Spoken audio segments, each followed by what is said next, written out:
మా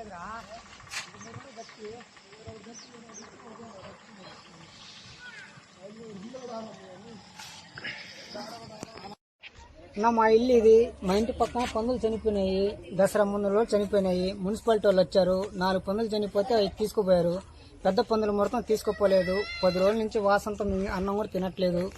వాళ్ళ మున్సిపాలిటీ వాళ్ళకి చెప్తే అది మేము తీయలేము, అది చచ్చిపోయి ఉంది, కుక్కులేరుతో తీయాలంటున్నారు. మేమైతే ఉండలేకపోతున్నాం ఇక్కడ. చాలా సార్లు చెప్పాము. పొద్దున కూడా వచ్చారు. ఒక పంది అయితే తీసుకుపోయారు. కుక్కులేరు రావాలి అంటున్నారు. మేమైతే ఉండలేకపోతున్నాం. వాసనకి నిద్ర కూడా పోలేకపోతున్నాం. వాసన దెబ్బకి ఎక్కువ అయిపోయింది మాకు. దయచేసి అవి తీపియండి.